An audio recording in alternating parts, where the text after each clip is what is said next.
que Zelda, que Rocha. E agora tem um escândalo que ninguém ainda falou. Opa. E que eu vou trazer aqui para vocês.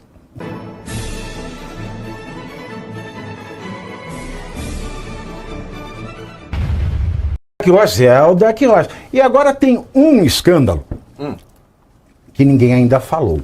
Opa. E que eu vou trazer aqui para vocês. Então prestem muito atenção. Prestem muita atenção porque ninguém está falando disso. Prestem muita atenção porque o tema não é fácil. Não é um tema assim, ele falou meu irmão, tamo junto. É fácil de entender.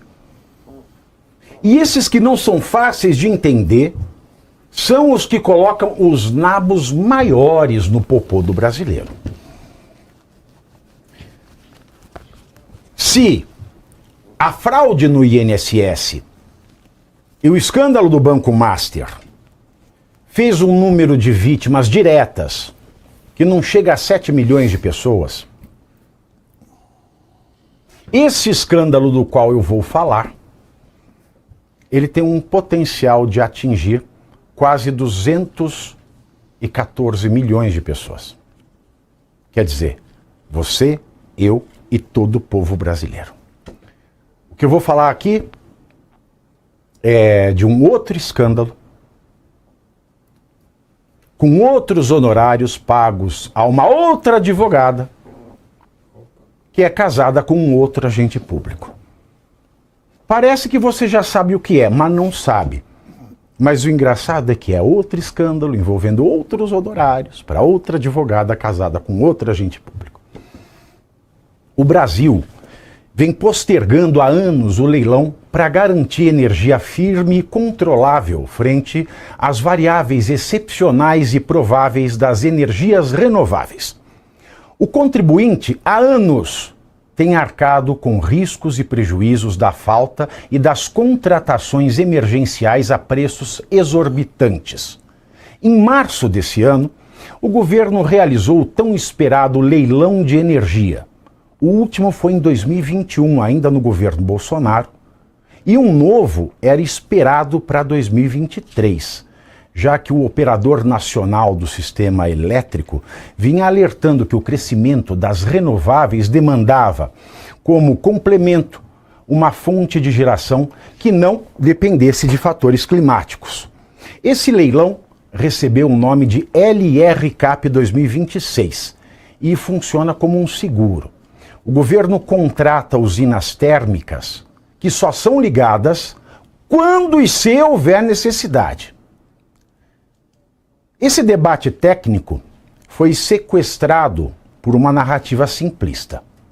Mocinhos defensores das renováveis, hidráulica, eólica e solar, versus os malvados defensores das termoelétricas. Na verdade, essa caricatura é só uma fachada que esconde interesses privados de um empresário, apoiado por um deputado financiado pela família desse empresário, tudo com a intermediação advocatícia da esposa desse parlamentar em uma disputa de centenas de bilhões de reais. A ação judicial proposta pela Associação Brasileira dos Sindicatos e Associações Representantes das Indústrias de Energias, Abraenergias, para impugnar o leilão de 2026, alega irregularidades, questiona preços, sustenta impacto ao consumidor e ao meio ambiente. A ANEEL, que realizou o leilão, adiou a homologação desse leilão em razão da ação, que na verdade é um amontoado de falácias e contradições. A primeira inconsistência é judicializar um tema técnico e já amplamente debatido desde 2025, em consultas públicas prévias ao leilão que aconteceu em março deste ano.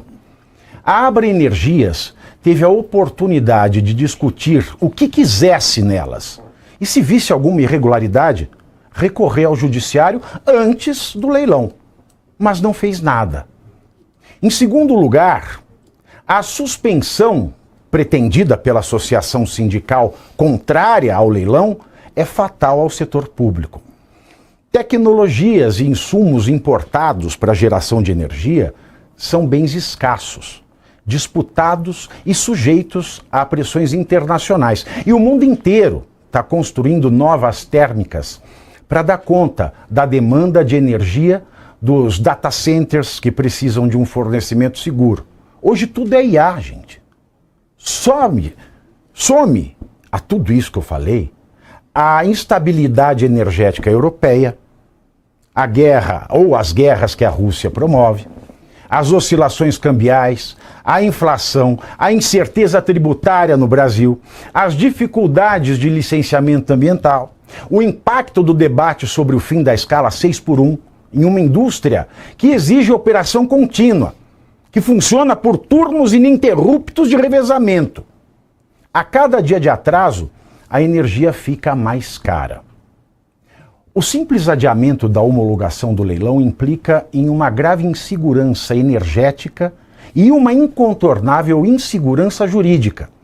Atacar um processo administrativo formalmente regular, avaliado pelo Ministério, pela empresa de pesquisa energética, pela ANEEL e pelo Operador Nacional do Sistema Elétrico, desestimula investimentos, compromete empregos e tecnologia, bem como retira a competitividade das empresas brasileiras na disputa global por insumos cada vez mais escassos. O Brasil permanece refém de soluções emergenciais muito mais caras, pressionando contas públicas e inflação. A ação promovida pela associação sindical alega proteger a ordem econômica, os consumidores, o patrimônio público e o meio ambiente.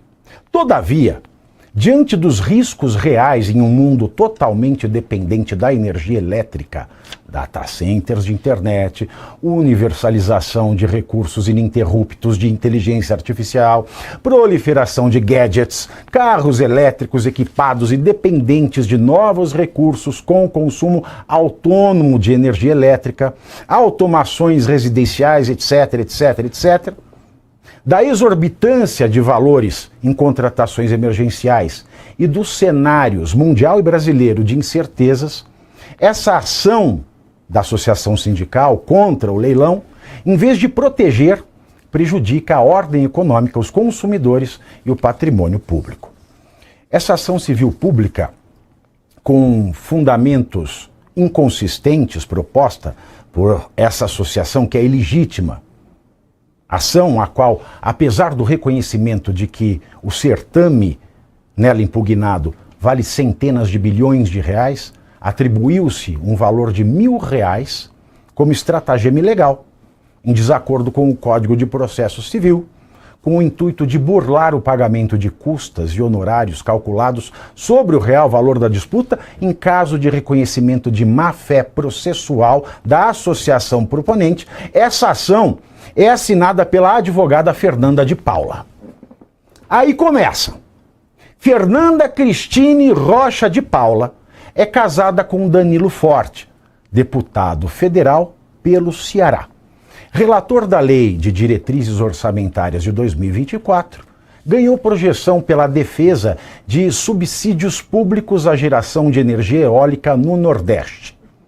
Embora a LDO não crie subsídios específicos, o texto relatado por Danilo Forte, então membro da Comissão de Minas e Energia e coordenador da Frente Parlamentar em Defesa das Energias Renováveis, trouxe diretrizes que favoreceram o setor. Não por acaso, no mesmo ano da sua LDO, a geração eólica e solar recebeu 11 bilhões de reais em incentivos.